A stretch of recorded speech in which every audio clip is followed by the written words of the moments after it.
Let's get right into it. You're being manipulated every single day, and most of the time you don't even notice. It's not always some evil genius plotting your downfall. It's coworkers, advertisers, and sometimes even your own friends using subtle psychological tricks to get what they want. Here are the top 10 tactics you need to watch out for. Number 10, the foot in the door. This one is a classic. Someone starts by asking for a tiny, almost nothing favor.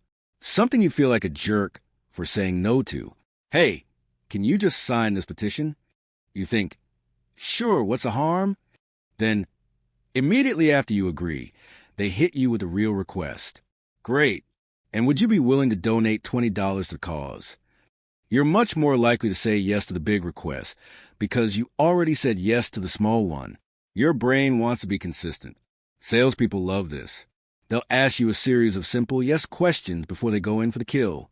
It's not a conversation. It's a runway they're building to land a sale. Number 9, strategic incompetence. You know that person at work who suddenly becomes completely useless when it's time to do a task they hate? That's not incompetence. That's a manipulation tactic. They act like they have no idea how to use a new software or claim they're just so bad with numbers. So what happens? Someone else, probably you, gets frustrated and says, fine, I'll just do it myself. Boom.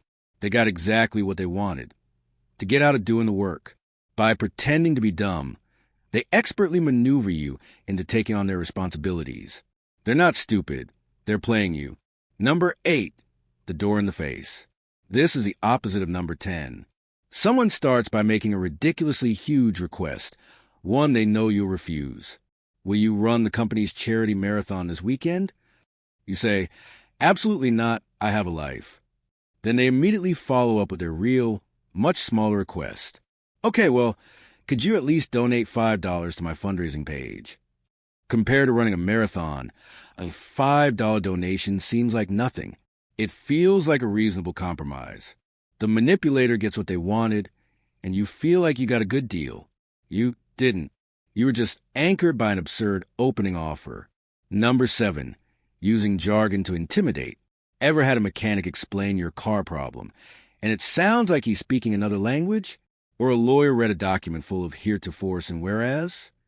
Sometimes that's necessary, but often it's a power move. By using complex, specialized language, they make you feel ignorant and small.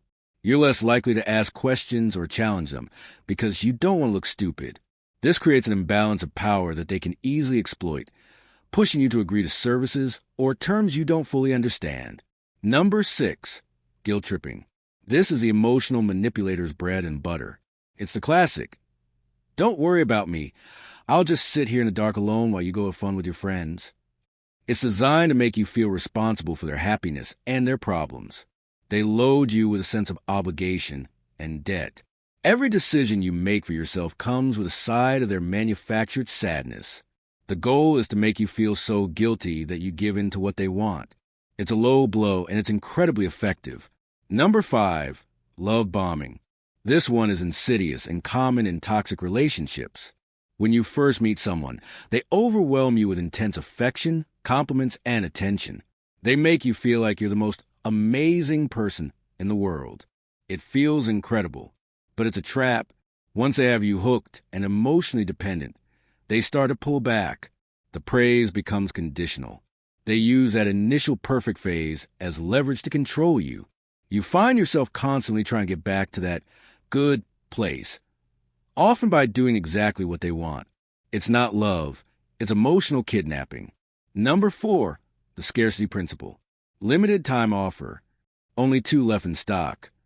This deal expires at midnight. Advertisers use this on you constantly. By making something seem rare or limited, they create a false sense of urgency.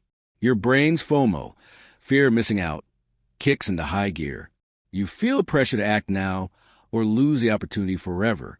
This short-circuits your rational thought process.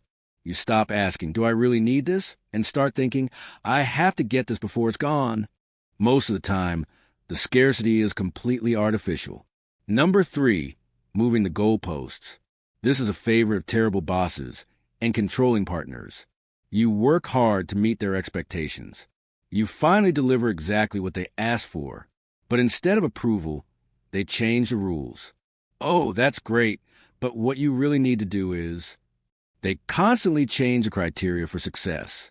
No matter what you do, it's never quite good enough. This keeps you in a perpetual state of seeking their validation, a validation they will never give you. It's a way to maintain control and keep you working to please them. Number 2, the Ben Franklin effect. This one is a total mind bender. We assume we do favors for people we like, but this effect works in reverse. Getting someone to do a favor for you actually makes them like you more. Ben Franklin used this himself. He asked a rival legislator to borrow a rare book. The man, surprised, agreed. When Franklin returned it, the man was suddenly much friendlier to him. His brain had to justify why he did a favor for a rival.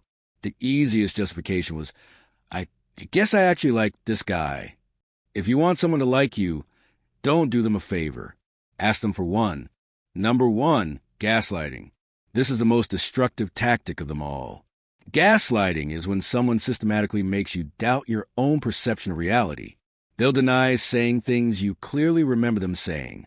They'll tell you that you're overreacting or being too sensitive when you have a valid emotional response. They'll say things like, "That never happened, you're just crazy," or "I was just joking, you can't take a joke." Over time, the victim starts to question their own memory, their sanity, and their judgment. It's a brutal form of psychological control designed to make you completely dependent on your manipulator's version of events. It's not a disagreement. It's an attack on your mind. That's all for today. I'll be making similar videos in the future. Subscribe to see them.